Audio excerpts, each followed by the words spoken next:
नमस्कार, मेरा नाम नीरज भट्ट है और ये हिमांतर का डिजिटल प्लेटफॉर्म है। हिमांतर के डिजिटल प्लेटफॉर्म पर आपको विविध रूप संस्कृति के, सभ्यता के, भूगोल के और इतिहास के मिलते रहते हैं। एक ऐसा ही रंग कला का आज आपके सामने होगा।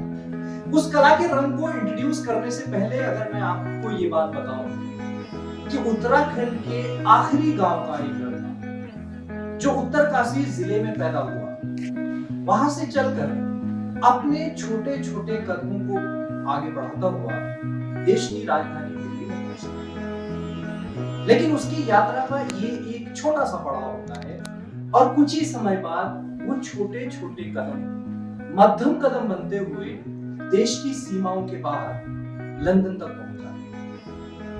अब आप सोच रहे होंगे कि लंदन पहुंचने के बाद ये कदम रुक गए, लेकिन ऐसा नहीं होता है। एक अल्प विराम के बाद वो कदम वापस इस देश की धरा पर पड़ते हैं और वापस दिल्ली आते हैं। फिर से इस दिल्ली में उन कदमों को रुकने के लिए कई सारे आश्रय मिलते हैं, लेकिन वो कदम दिल्ली में ही नहीं रुकते हैं। वापस उत्तराखंड के उसी आखिरी गांव, उसी उत्तरकाशी जिले तक पहुंच जाते हैं, जहां से वो कदम नन्हे नन्हे रूप में चलने शुरू हुए। इन कदमों का जो असली अक्स है, वो अक्स मेरे पीछे लगी कुछ पेंटिंग्स में हमको दिखाई देता। उस व्यक्ति का नाम मैंने आपको अभी तक जानबूझ कर नहीं बताया है, क्योंकि मैं ये चाहता हूं कि हिमांतर के सभी दर्शक इस वीडियो के जरिए हमको देख और सुन रहे हैं, वो पहले इन पेंटिंग्स को देखें और इन पेंटिंग्स में उकेरी गई उस विधा को देखें जो विधा अपने आप में अनूठी है। मैं ये दावा करते हुए गर्व महसूस कर रहा हूं कि ये दुनिया में पहली और विशिष्ट किस्म की विधा है। वो विधा है हमारी प्राचीन संस्कृति के जो श्लोक हैं, जो रचनाएं हैं, उन रचनाओं को आर्ट के फॉर्म में, चित्रकारी के फॉर्म में उकेरने की कला। जैसे मेरे दाहिनी तरफ आप एक पेंटिंग देख रहे हैं, तो ये पेंटिंग अपने आप में अनोखी है। इसमें लिखा हुआ है ओम त्र्यंबकम यजामहे सुगंधिम पुष्टिवर्धनम उर्वारुकमेव बंधनात् मृत्योर्मुक्षीय मामृता। भगवान शिव की स्तुति करता हुआ ये एक बार पीछे अगर आपको दिखा सकता हूं तो ओम भूर्भुवः स्वः तत्सवितुर्वरेण्यं भर्गो देवस्य धीमहि धियो यो नः प्रचोदयात् लिखी हुई। और मेरे बाईं तरफ इसी तरह से बुद्धम शरणम गच्छामि की पेंटिंग। अब मुझे ऐसा लग रहा है कि इस फ्रेम में वो व्यक्ति दिखने लगा है जिस व्यक्ति को हम अभी तक आपसे इंट्रोड्यूस नहीं करवा पाए। उस व्यक्ति का नाम है जगमोहन बंगाणी। जगमोहन जी, आपका बहुत बहुत स्वागत है। हिमांतर के लोग आपके बारे में कुछ पहले से भी जानते हैं, लेकिन बहुत सारे लोगों की मांग ये थी और हमारी ख्वाहिश भी ये थी कि जो इंटरव्यूज के जरिए, टेक्स्ट फॉर्म इंटरव्यूज के जरिए गए या पिछले आपके इंटरव्यूज के जरिए आप लोगों तक पहुंच पाए, उसमें आपकी एक पूरी ओवरऑल जर्नी को हम उस तरह से पुष्ट तरीके से नहीं पहुंचा पाए थे। इसलिए हम चाहते हैं कि पुष्ट तरीके से आपकी यात्रा को, आपकी कला की यात्रा को खासतौर पर वहां तक पहुंचाएं जहां तक आप भी पहुंचना चाहते हैं और हम सब भी अपने दर्शकों के जरिए पहुंचना चाहते हैं। तो हम अभी एक बड़े से कैनवस पर खड़े हैं, लेकिन ये कैनवस की अब इस यात्रा को हम ये मान के चलते हैं कि एक सफलता के एक आयाम को ये छू चुकी है। लेकिन इस आयाम तक पहुंचने से पहले की एक बहुत सारे संघर्ष रहे होंगे।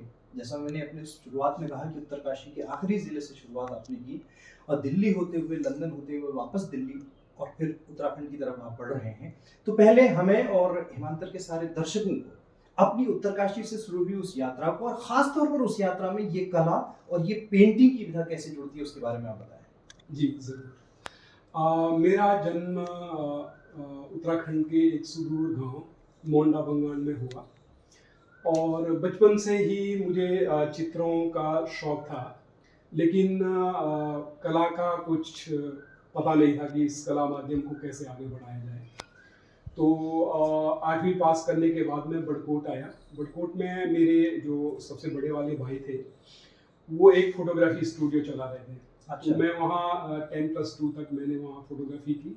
बस मुझे लगता है कि वो फोटोग्राफी के दौरान ही कला में जाने का, एक इन डेप्थ स्टडी करने का मौका मिला और उन्हीं दौरान कुछ किताबें पढ़ने का मौका मिला। उन किताबों को पढ़ने के बाद फिर कला की एक कह सकते हैं कि एक यात्रा प्रारंभ हुई। वो आपके स्कूल के दिन रहे होंगे। स्कूल के दिन थे वो, ये बात मैं आपको कह रहा हूँ 1990 और 95 के बीच की बात है। और 1996 में मैं देहरादून आया अपनी पोस्ट ग्रेजुएशन के लिए, और 2000 में मैंने देहरादून डीएवी कॉलेज से अपना पोस्ट ग्रेजुएशन किया। किस विषय में? ड्राइंग एंड पेंटिंग में। ड्राइंग एंड पेंटिंग में। आप बीए भी ड्राइंग एंड पेंटिंग? बीए भी ड्राइंग पेंटिंग में किया था। तो देहरादून में फिर क्योंकि कला की भूख और ज़्यादा बढ़ने लगी, और बट उन्हीं दौरान उस बीए और एमए करने के दौरान मैं उत्तराखंड के बहुत सारे एनजीओज के साथ काम कर रहा था, और उन एनजीओज के लिए मैं बेसिकली उनके illustrations, book cover pages, posters, ये सब डिज़ाइन कर रहा था। बहुत सारे एनजीओज जो अलग अलग क्षेत्रों में काम कर रहे थे। तो वहाँ जाके मेरे जीवन का एक और चीज़ मेरे सामने आई कि सोशल जो मुद्दे हैं उनको कैसे समझा जाए, उन सोसाइटी में अपने काम को किस तरह से उनके साथ हेल्प के रूप में लिया जाए। तो वहाँ वो भी मैंने जाना पखा।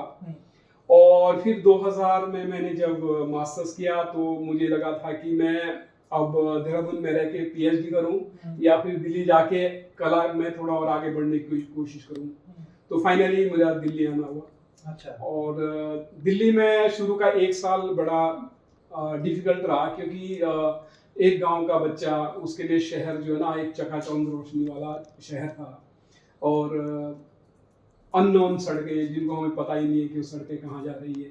तो मेरे लिए बड़ा डिफिकल्ट पीरियड रहा 1 साल यहाँ। बट मैंने तो मन में ठान रखी थी कि भाई कला में आगे निकलना ही है।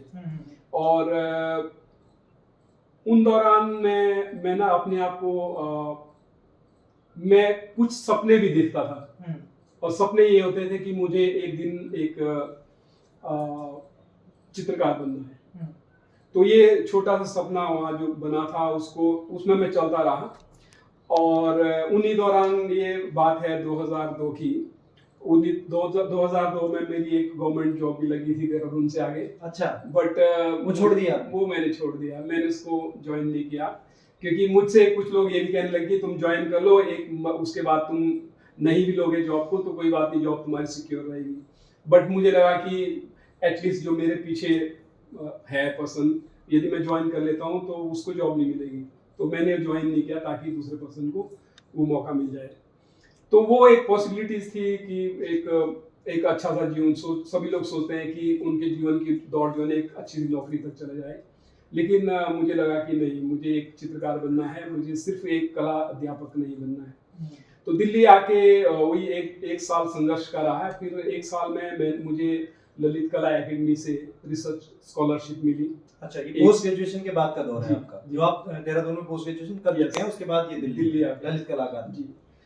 तो 1 साल के लिए मुझे ललित कला का गढ़ी स्टूडियोज में काम करने का मौका मिला। उसके कुछ मंथली स्टाइपेंड था। तो 1 साल तक मुझे वो जो डेली स्ट्रगल था उसमें नहीं जूझना पड़ा फिर, ताकि मैं सिर्फ अपने काम कंसंट्रेट कर सकता था। और 2002 ही में मुझे all India fine arts and craft society Delhi में है, उसका उत्तराखंड स्टेट अवार्ड मिला। तो वो अवार्ड मेरे लिए बड़ा क्या कहेंगे कि एक प्रोत्साहन का काम किया उसने मुझे। तो मुझे लगा कि मेरे काम में ना कुछ नयापन है। तो बट क्योंकि देहरादून से स्टडी करके आया था तो मुझे लग रहा था कि कला, जब दिल्ली आया तो दिल्ली में तो चित्र दूसरे अलग तरीके के बहुत सारे चित्र दिखते थे। तो संभवतः मुझे लगता था कि मैं जिस तरह के काम कर रहा हूँ वो कहीं ना कहीं उस सीन में फिट नहीं बैठते हैं। अच्छा। बट ये था कि नहीं, सीखना है, करना है, लगातार लाइब्रेरीज में जाना और एग्जीबिशंस अटेंड करना, बड़े बड़े चित्रकारों से मिलना, उनसे डिस्कस करना, उनसे अपना जो भी मैं काम करता हूँ उनके पास दिखाना कि प्लीज़ थोड़ा आप अपना कमेंट दे दीजिए, फीडबैक दे दीजिए। इस तरह से लर्निंग शुरू हुई। और 2004 में मैंने अपना पहला सोलो एग्जीबिशन किया देहरादून में। अच्छा। और उसमें मैंने 39 चित्र एग्जिबिट किए थे। और उस एग्जीबिशन का जो इनॉग्रेशन किया था उस समय के जो तत्कालीन सीएम थे एनडी तिवारी जी, उन्होंने उसका इनॉग्रेशन किया था। और इनफैक्ट उन्होंने एक चित्र खरीदा था, वो अभी भी उत्तराखंड सेक्रेटरीट में लगा है। अच्छा, वाह। और ये आपके शुरुआती दिन थे? ये 2004 की बात, और पहली एग्जीबिशन थी? जी, पहला एग्जीबिशन मैंने 2004 में किया। और 2005 में मुझे कुछ मित्रों द्वारा पता चला कि फोर्ड फाउंडेशन जो है एक फेलोशिप दे रहा है, तो यदि आप अप्लाई करते हो तो आप एक सुटेबल कैंडिडेट हो सकते हो उसके लिए। बिकॉज मैं आर्ट तो कर रहा था, लेकिन आर्ट को सोसाइटी के लिए भी कैसे यूज किया जाए वो भी मैं सोशल एनजीओ से जुड़ा था। उसका एक छोटा सा एग्जांपल ये मैं दूंगा कि हेस्को एक ऑर्गेनाइजेशन है देहरादून में। मैंने उनके साथ गंगोत्री से लेकर दिल्ली तक की एक पदयात्रा की थी। अच्छा। और ये पदयात्रा वाटर कंजर्वेशन को लेके थी। तो मैं पूरे वहां से लेके यहाँ तक पदयात्रा के दौरान मैंने बहुत सारी ड्राइंग्स की, चित्र बनाए। अच्छा। समाज किस तरह से बदल रहा है, तो उन सब के ऊपर जो है ना मैंने चित्र बनाए थे। उसका एक एग्जीबिशन भी किया था देहरादून में। तो वो था। और उसके बाद जो दूसरे एनजीओ के लिए काम किया, तो उस सब के बेस पे ये फेलोशिप में मेरा सिलेक्शन हो गया। अच्छा, जिसके जरिए आप लंदन पहुंचे? जी। अच्छा, फिर लंदन कितने वक्त तक रहे आप? मैं लगभग दो या ढाई साल लगभग वहाँ रहा। उसको हम अगर कैटेगराइज करें पढ़ाई के उससे, जैसे हम एमए बीए यहाँ समझते हैं चीजों को, रिसर्च, तो आप लंदन की पढ़ाई को किस कैटेगरी में रखेंगे, क्या बोलेंगे उसको? लंदन में मैं दूसरा मास्टर्स करने गया था। अच्छा, मास्टर डिग्री करने गया था। और आप कॉलेज का नाम भी बता दें हमें। मेरे कॉलेज का नाम था विंचेस्टर स्कूल ऑफ आर्ट, और ये कॉलेज जो है यूनिवर्सिटी ऑफ साउथहैम्पटन के अंडर में आता है। अच्छा।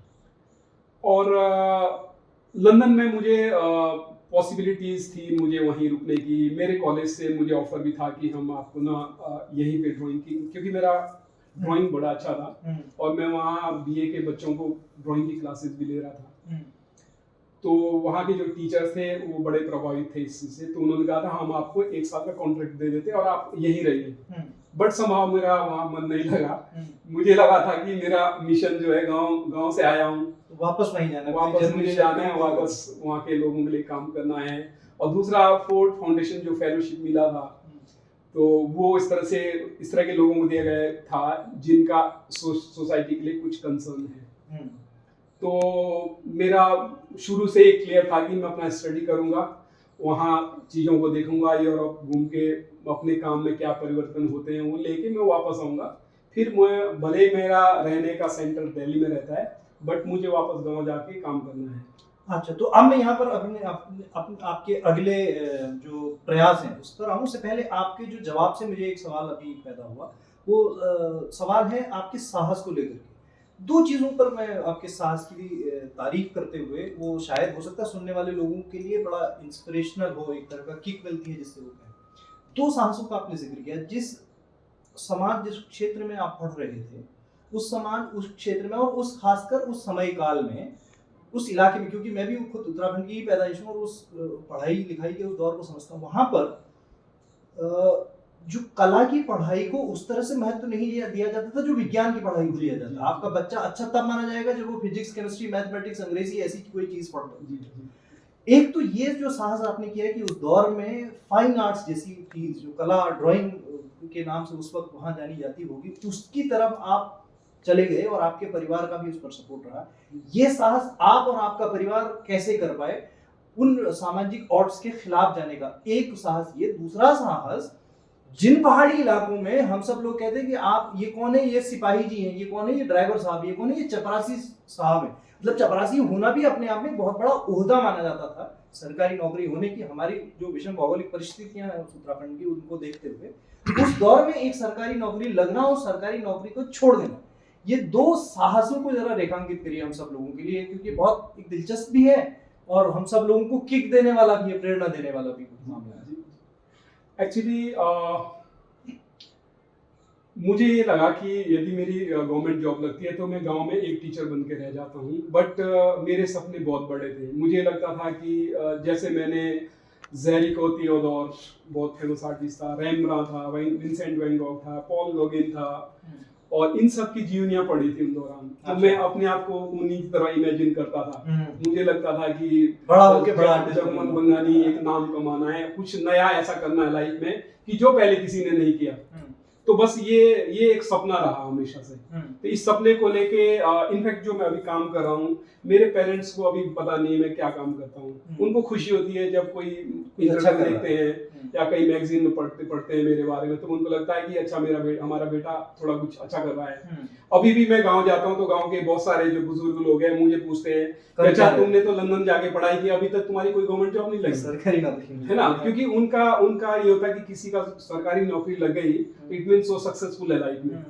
लेकिन वो ये चीजें बहुत बियॉन्ड है, और मैं चाहता हूँ कि कुछ ऐसा काम किया जाए जो पहले कभी ना हुआ हो, और उसके साथ साथ फिर अपने, क्योंकि मेरा जो गांव है वो उत्तराखंड का हिमाचल की सीमा में लगा हुआ अंतिम गांव है, और उस गांव से मैं दिल्ली आया हूँ। वो एक तरीके से मैं यदि सोचता हूँ, वो एक तरह की एक धारा है, जैसे पानी की एक धारा बहती है, वो धारा बहती चली जाती है। लेकिन मैं यदि अपने आप को उस धारा के रूप में सोचता हूँ, तो मुझे उस धारा को बहने के बाद वापस जाके भी देखना है कि दूसरी और कौन सी धाराएं हैं जिनको बहकर वो यहाँ तक आ सकती है, यहाँ तक आ सकती है, उनको कैसे हेल्प करूं। क्योंकि मुझे उस समय किसी तरह की हेल्प नहीं की, मतलब किसी तरह की हेल्प नहीं हुई, मैं सिर्फ चलता ही चला गया, एक जुनून था उसके तहत।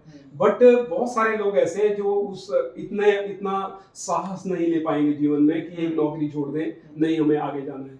तो मैं अभी पिछले कुछ वर्षों से, 2-4 वर्षों से वापस उन जगहों में जा रहा हूँ। क्या कर रहे हैं आप उत्तराखंड को लेकर के, खास तौर पर मुझे बताएं, और आप क्या करना चाहते हैं? जी, मैं चाहता हूँ कि पूरे उत्तराखंड में ना जो भी रिमोट एरियाज के गांव हैं, ठीक है, हमारे उत्तराखंड में लगभग आज की डेट में 6 से 7-8 स्कूल्स हैं, 8 कॉलेजेस हैं बेसिकली, जिनमें हमारे पास बहुत सारे बच्चे हैं जो आर्ट की एजुकेशन ले रहे हैं। बट आर्ट की एजुकेशन वो एक रियलिस्टिक पेंटिंग की तरह रह जाता है, एक पोर्ट्रेट बनाना या एक सुंदर सा लैंडस्केप बनाना, बट कला उन सब चीजों से बहुत आगे है। तो मैं चाहता हूं कि वहां जाके उनको मेंटरशिप दूं उनको, और उनको रियल में बताऊं कि कंटेम्पररी आर्ट आज के जमाने में जो कला चल रही है वो है क्या है। तो पिछले 1 साल में मैंने उद्यम जो संस्थान है उसकी सहायता से 3 कला कार्यशालाएं की। पहली वो कला कार्यशाला मैंने अल्मोड़ा में की थी 10 दिन की, दूसरी ऋषिकेश में की थी, और तीसरी सुनकिया मुक्तेश्वर के पास की थी। तो इसमें लगभग मेरे पास 40 विद्यार्थी थे जो ऑलरेडी कुमाऊं यूनिवर्सिटी से एमए कर रहे थे, बीए कर रहे थे, और कुछ बच्चे पास आउट थे।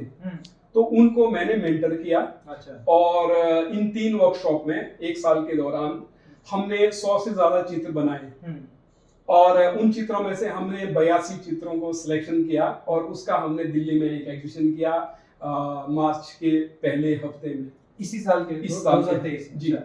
और 3 वर्कशॉप से जो बेस्ट आपको मिला उसका जी, और उसमें हमारे लगभग 35 to 40% चित्र बिक गए थे। अच्छा। उसका ये था कि जितना भी पैसा आ रहा है वो डायरेक्टली बच्चे को जा रहा है। वो सब स्टडी करने वाले अलग-अलग विश्वविद्यालयों के छात्र छात्राएं थे।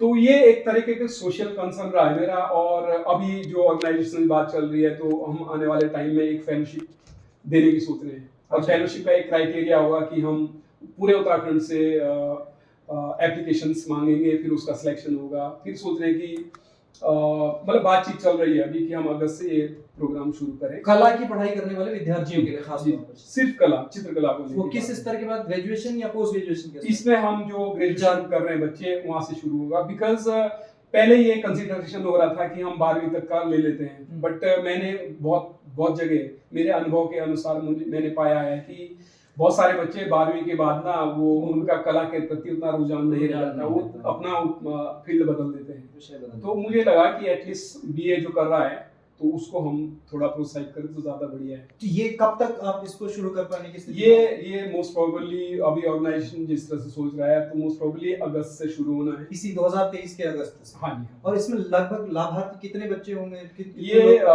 ये लगभग 10 से 15 बच्चों के बीच का प्रोग्राम होगा, और 18 महीने का एक प्रोग्राम होगा। और इसके साइमल्टेनियसली एक और प्रोग्राम मैं मतलब पर्सनली अपने तरीके से सोच रहा हूँ कि ये जो प्रोग्राम है ये काया देहरादून में हम सोच रहे हैं और इसका वो जून फर्स्ट वीक में लॉन्च हो जाएगा।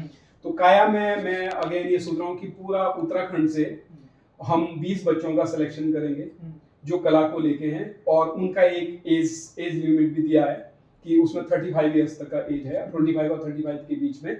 और इन 20 बच्चों को हम 5 दिन का एक मेंटरशिप प्रोग्राम देंगे। उसका जो भी खर्चा होगा वो हम सोच रहे हैं अभी किस तरह से, मतलब इसमें हमारा बातचीत चल रहा है। तो क्योंकि मैं आर्टिस्ट हूँ, मैंने जिस तरह का स्ट्रगल किया यहाँ तक पहुँचने के लिए, मैं चाह रहा हूँ कि जो दूसरा एक प्रतिभा आ रही है वो इस स्ट्रगल से बचे, वो उस समय का सदुपयोग करें, उसको मंच ठीक से उसको मंच मिल जाए ठीक से और दिशा मिल जाए। तो वो मेरा मतलब ये मेरा एक सपना भी है कि मैं वापस पहाड़ के लोगों के लिए कुछ काम करूं। काया का आपने जिक्र किया तो कुछ लोगों के लिए ये सुनना है, समझना थोड़ा मुश्किल होगा। देहरादून और काया का जो आपने जिक्र किया उसको किस तरह से आप जरा काया के बारे में बताएं। और काया एक ऑर्गेनाइजेशन है और इसके पास कोई बड़ा अच्छा स्पेस है, देहरादून से लगभग 25 किलोमीटर थोड़ा आगे है। और यहाँ पर वैसे तो मैं पिछले लगभग 8 साल से हर एक साल एक आर्ट कैंप करता हूँ उस जगह में। और बट मैं अभी तक छोटे बच्चों के साथ वर्कशॉप्स करता था, बट इस समय पहली बार हम सोच रहे हैं कि हम बड़े बच्चों को ये जो जून में लॉन्च करने जा रहे हैं वो वहाँ काया के काया के पास बड़ी अच्छी प्रीमिसेस है, जगह वहाँ क्रिएटिव लोगों के लिए अच्छी जगह है, वहाँ रह भी सकते हैं।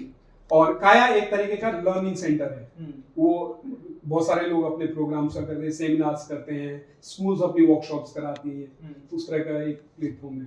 अब आपने पिछले अपने एक सवाल के जवाब में जो जिक्र किया कि कुछ मैं ऐसा करना चाहता था जो दुनिया में कहीं नहीं हो रहा है, ये बताने से पहले मैं आपके बारे में जो अभी तक जानता हूँ ये जानता हूँ कि आप 4 भाषाओं में, जिसमें संस्कृत, हिंदी, पंजाबी और चौथी भाषा कौन सी? इंग्लिश, इन 4 भाषाओं में अपनी कला को प्रदर्शित करने की कोशिश करते हैं। उसमें आपने चैंटिंग के एक रूप को चुना है। अब हम चैंटिंग जब बात करते हैं मंत्रों को, या तो हमने उसको मौन साधना के रूप में समझा है या उसको फिर बोलकर और सुनकर जीने की कला के रूप में हमने समझा है। आप ये जिस कैनवस पर हम खड़े हैं या इस वीडियो के इंट्रोडक्शन में भी हमने जो आपकी पेंटिंग्स दिखाई थी, उन सब में मंत्र हैं। वो मंत्र जो आमतौर पर प्रचलित है, बुद्धं शरणं गच्छामि या ओम त्र्यंबकम यजामहे या ओम भूर्भुवः स्वाहा। ऐसे ही एक मंत्र आपने यहाँ पर भी अपनी कला की के जरिए इसको एक मंत्र को अभिव्यक्ति दी है।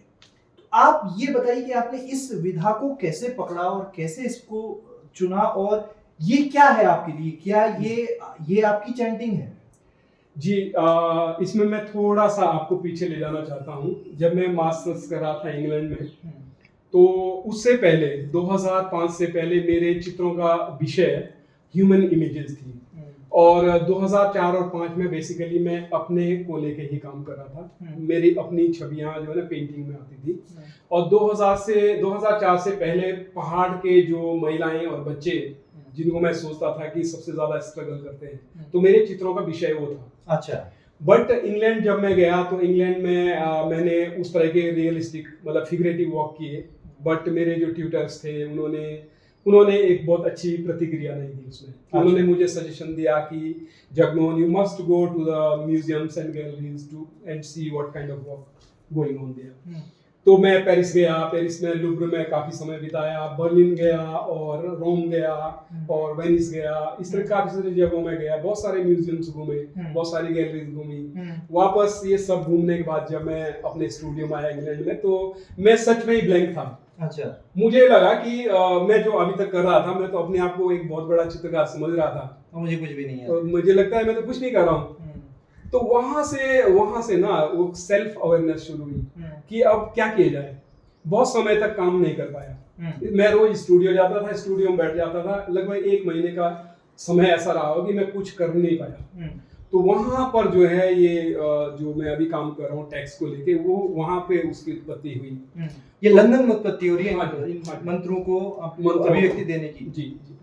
तो वहां पर जो है मैंने अपने मास्टर्स के दौरान 20 ऐसे चित्रकार जिनके चित्रों का विषय सिर्फ टेक्स्ट है, उनको स्टडी किया उनकी स्टडी करने के बाद उनसे अलग मेरे चित्र कैसे बने उसमें फोकस किया अपने आप को। अच्छा। तो उन्हीं दौरान जो है ना मेरे, क्योंकि मैं टेक्स्ट को लेके काम कर रहा था, तो और टेक्स्ट को मैं रिपीट कर रहा था कैनवस के सरफेस में। जैसे एक बार एक टेक्स्ट लिखा, दोबारा वो लिखा, तीसरी बार लिखा, इस तरह से कम 50 बार भी लिख सकते हैं। क्या इस प्रक्रिया में आपकी कला भी एक ही टेक्स्ट को बार बार लिखने में इवॉल्व हो रही थी, बेटर हो रही थी? हाँ जी हाँ, डेफिनेटली, क्योंकि उसमें हम एक तो स्किल डेवलपमेंट हो रहा है, दूसरा कलर एप्लीकेशन की अंडरस्टैंडिंग डेवलप हो रही है, तीसरा ये था कि कुछ नई चीज बन रही है। तो ये 3-4 चीजें साइमल्टेनियसली चल रही थी।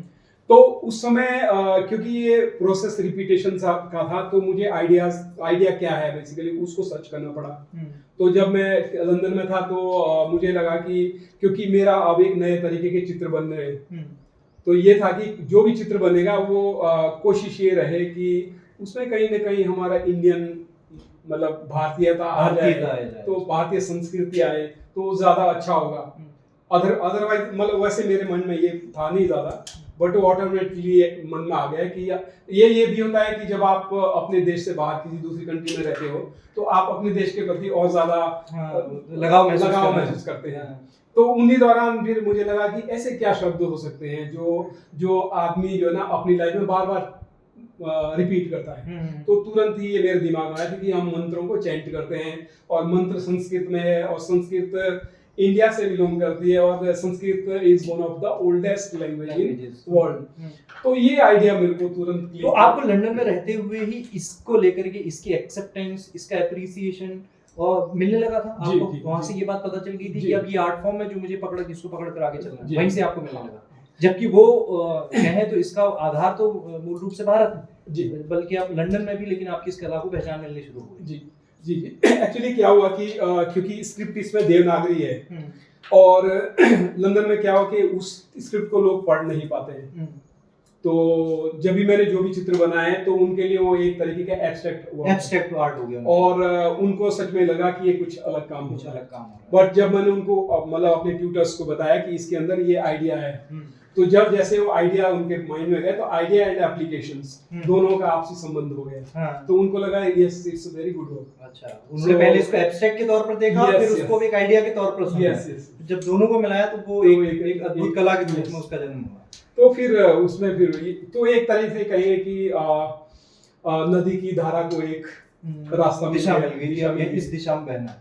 अब मैं अगला सवाल आपसे पूछूं कि ये आर्ट को लेकर के एक बहुत जनरल सा परसेप्शन भी है, और कुछ रियलिटी भी कुछ हद तक है कि वो अर्निंग के लिए इस लायक होने के में बहुत सारे बीच में उसमें बाधाएं होती हैं। लेकिन आपके बारे में हमको ये पता चली कि एक लंबे संघर्ष के बाद आपके लिए ये जो विधा है, ये अपनी अभिव्यक्ति के साथ साथ में अपने जीवन यापन के लिए भी एक पर्याप्त अपने आप में कहें तो स्रोत हो गई।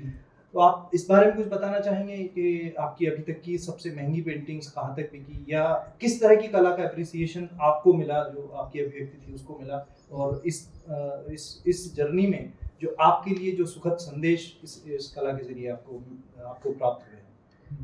एक्चुअली शुरुआती दौर में इन चित्रों को कोई भी मतलब लोग ना बहुत जल्दी एक्सेप्ट नहीं करते थे, और खासकर इंडिया में नहीं कर पाते थे, क्योंकि इसका एक रीजन ये भी मैं मान सकता हूँ कि हमारे यहाँ जो है ना कला की उतनी चेतना नहीं है, कला की स्टडी नहीं है बेसिकली। अभी भी मैं ये कहता हूँ कि हमारे जो पेरेंट्स हैं अपने बच्चे को मॉल में ले जाना प्रेफर करते हैं, आर्ट गैलरी या म्यूजियम के। तो कला की इतना एजुकेशन नहीं है। तो कला जो हम नए तरीके का कला स्थापित करने की कोशिश करें तो उनकी समझ से थोड़ा अलग है। तो वो शुरू में मुझे कोई बहुत अच्छा क्या कहेंगे प्लेटफॉर्म नहीं मिला, बस धीरे धीरे लोगों को जब लगा कि ये सच में एक नया तरीके का काम हो रहा है, तो लोग खरीदने भी लग गए, प्रशंसा भी होने लग गई। और फिर ये भी है कि शुरू में तो मैंने बहुत मतलब चित्र उतने नहीं बने थे। आज की डेट में मैंने इस शैली में लगभग 500 से ज़्यादा चित्र बन गए, जिनमें से लगभग 400 चित्र ऑलरेडी लोगों के कलेक्शंस में है। अच्छा। तो लोग बहुत पसंद कर रहे हैं। और दूसरा चित्रों का विषय बेसिकली एक तो अपनी संस्कृति से रिलेटेड है, और दूसरा ये मेडिटेटिव फॉर्म है। तो ये आपको ना एक आस्था की ओर भी लेके जाता है। तो मुझे ये भी लगता है लोग इसलिए भी मेरे काम को पसंद करते हैं क्योंकि ये चित्त की शांति देने Yes, का भी yes. एक उनके लिए जरिया हो सकता है। अच्छा, एक और चीज, हिमांतर की पर आपके बारे में बहुत सारे लेख पहले भी छप चुके हैं क्योंकि आपका काम इतना विस्तृत है और आपके इंटरव्यू भी पहले हो चुके हैं।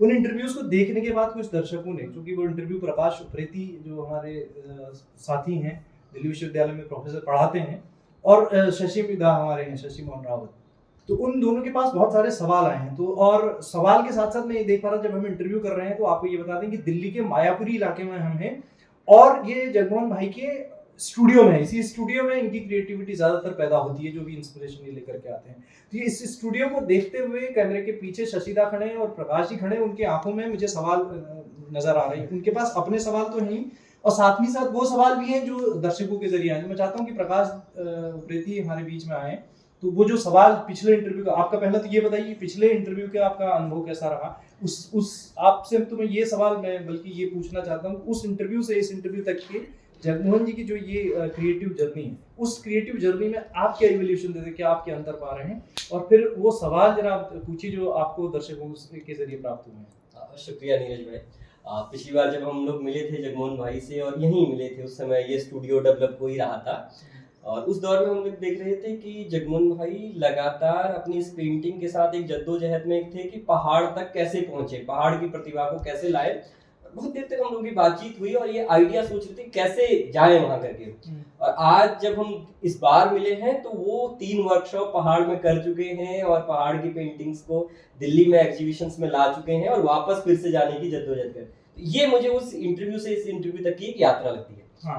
दूसरा, उस इंटरव्यू के बाद जो कुछ सवाल आए थे, बहुत सारे लोगों ने अलग अलग, आपकी फैन फॉलोइंग बहुत ज्यादा है और उसमें हर एज ग्रुप से, मतलब मैं देखता हूँ कि 15-16 साल के बच्चे से लेकर और उसमें 60 साल तक के लोगों ने बहुत कमेंट्स के जरिए और कई लोगों ने पर्सनल मुझे टेक्स्ट किया है।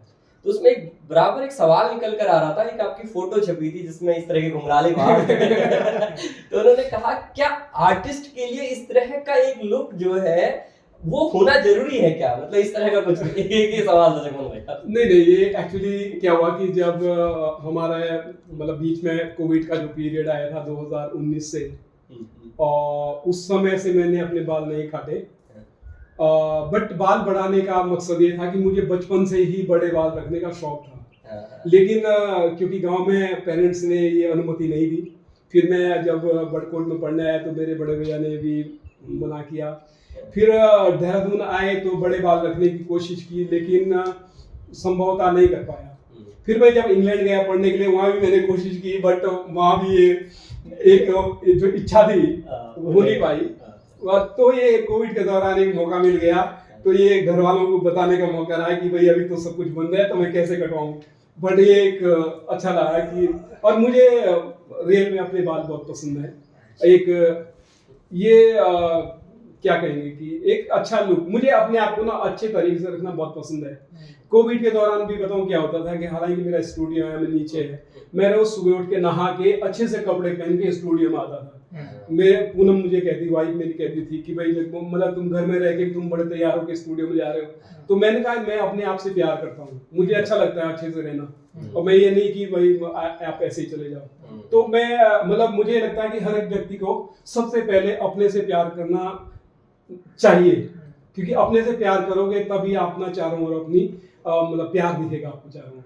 चलिए, मैं इस बीच में प्रकाश एक बात बताऊं, बहुत फंसा हुआ सा महसूस कर रहा हूँ। यहाँ भी घुंघराले लंबे बाल, यहाँ सीधे लंबे बाल, कैमरे के पीछे घनी दाढ़ी और बहुत लंबे बाल, और मैं लगभग बाल नहीं, बहुत फंसा हुआ महसूस कर रहा हूँ। और इसमें ये मुझे आशा लग रही है कि आप सब कलाकार हैं और बेकलाकार अकेला मैं रह गया। ऐसी बात नहीं, बहुत अच्छा है। हाँ, और क्या सवाल था? एक सवाल और है मेरा जगमोहन भाई, वो सवाल ये था कि जो नए बच्चे इस पेंटिंग की तरफ आ रहे हैं, खासकर नीरज भाई ने जो सवाल पूछा शुरुआती दौर में कि पढ़ाई में जब तक आप विज्ञान नहीं पढ़ते, और आज भी कमोबेश वैसा ही है, तो उन नए बच्चों को आप, क्योंकि आजकल पढ़ाई का मतलब कैरियर है, और कैरियर का मतलब आपको एक ऐसी जॉब चाहिए और ऐसी पढ़ाई चाहिए जिससे आप अर्निंग कर सके।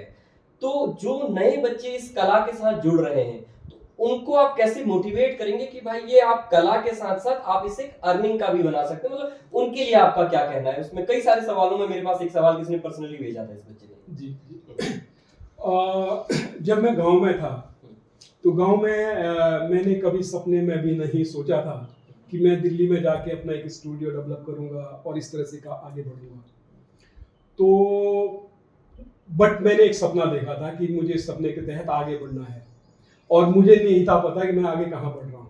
और दूसरा चीज़ ये भी लगता है कि पेरेंट्स यदि सोचते हैं कि उनके बच्चे साइंस पढ़ के ही एक अच्छा करियर में डेवलप कर पाते हैं तो वो भी एक तरीके का क्या कहेंगे हम कि क्लियरनेस नहीं है, ठीक है। बट मुझे लगता है सबसे ज़्यादा ज़रूरी है कि आप अपने कार्य के प्रति कितने समर्पित हो, कितने डेडिकेटेडली आप अपने काम को करते हो और कहाँ आपको खुशियाँ मिलती हैं। जिस काम को करने में आपको खुशी मिलती है वो डेफिनेटली आप मन से करोगे और जब वो मन से काम निकलेगा तो लोग उस काम को पसंद करेंगे।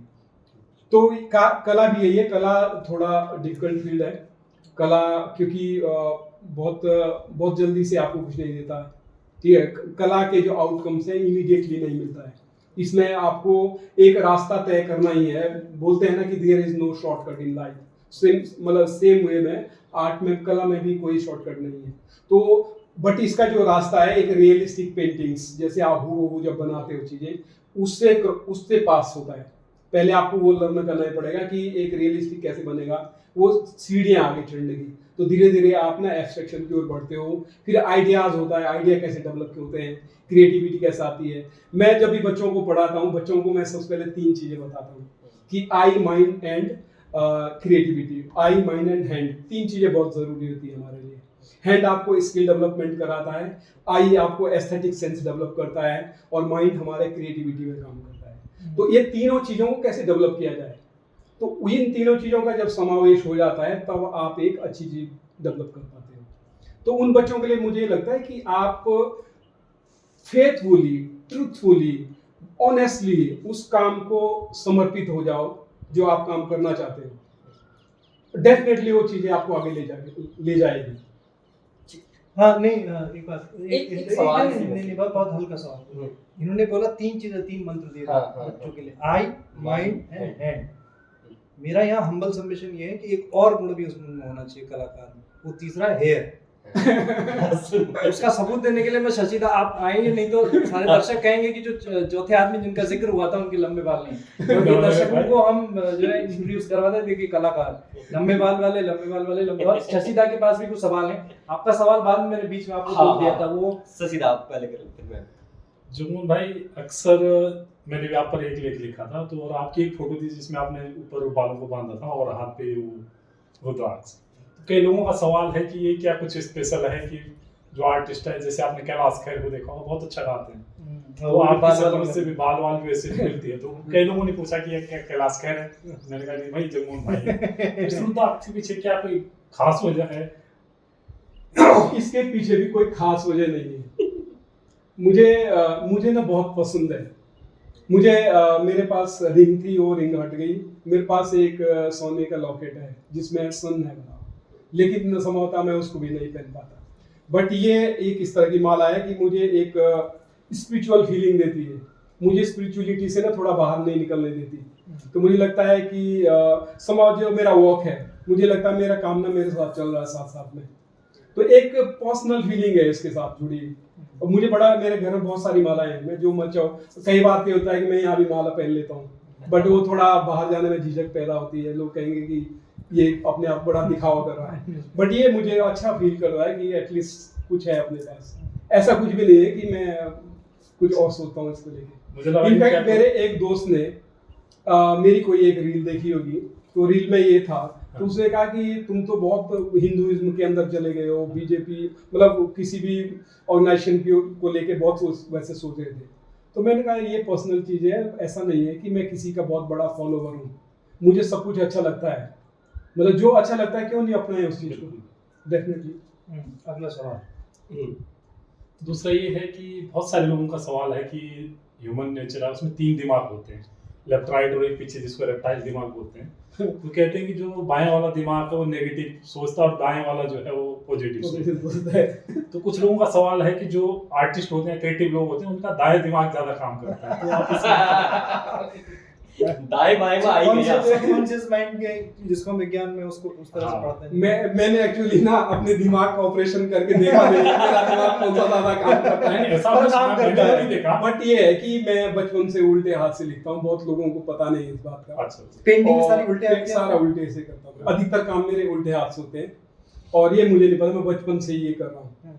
तो हो सकता है मेरा दूसरा दिमाग ज्यादा काम कर रहा होगा। यानी ऐसा कहा जाता है, अक्सर क्या सुनते हैं कि जो क्रिएटिव लोग होते हैं उनका राइट दिमाग जो है ज्यादा काम करता है। अच्छा वो ये बात ही बताइए, आपका आई माइंड और हेड में लेफ्ट हैंड तो नहीं था? वो खाली हैंड नहीं है ना?